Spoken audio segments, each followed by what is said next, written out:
બેઠકમાં હાજર મંત્રી કુંવરજી બાવળિયાએ જણાવ્યું કે બેઠકમાં ખાસ કરીને અખિલ ભારતીય સમાજ સંગઠન સંબંધિત કેટલાક મુદ્દાઓ પર ચર્ચા કરવામાં આવી। સંગઠનના કેટલાક લોકો દ્વારા નવી નિમણૂકો જાહેર કરી સમાજમાં ગેરસમજ ફેલાવવાનો પ્રયાસ થતો હોવાની પણ બેઠકમાં ચર્ચા કરવામાં આવી। આગેવાનોએ સ્પષ્ટતા કરી કે સંગઠનના બંધારણ મુજબ જે કેસ હાલમાં દિલ્હી હાઈકોર્ટ અને રજિસ્ટ્રાર કચેરીમાં ચાલી રહ્યો છે તેનો નિર્ણય આવે ત્યાં સુધી આ સંગઠન જે છે એ સ્થિતિમાં કામ કરી રહ્યું છે।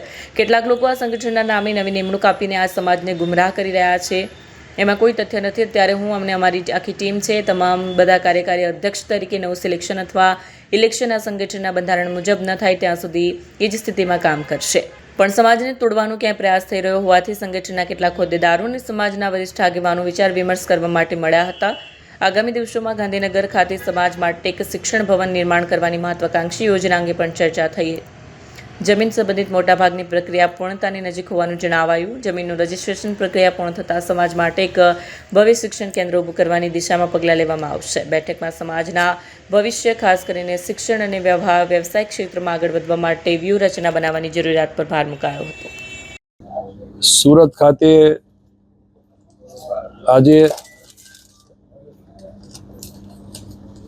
ગુજરાત, મધ્યપ્રદેશ, રાજસ્થાન, ઉત્તર પ્રદેશ અને દિલ્હી આ સાતે રાજ્યોમાંથી અખિલ ભારતીય કોળી સમાજના અમારા સંગઠનના હોદ્દેદારો અને ગુજરાતના અહીંથી ભાઈ ચંદ્રવદનભાઈ, અમારા સાંસદ ઉમેશભાઈ અને લગભગ 12 જિલ્લાઓમાંથી સમાજના વરિષ્ઠ આગેવાનો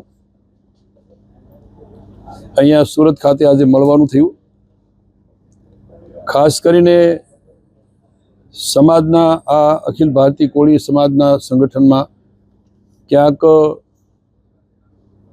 દ્વિધા ઊભી કરવા માટેના કોઈ થોડા લોકો પ્રયત્ન કરી રહ્યા છે।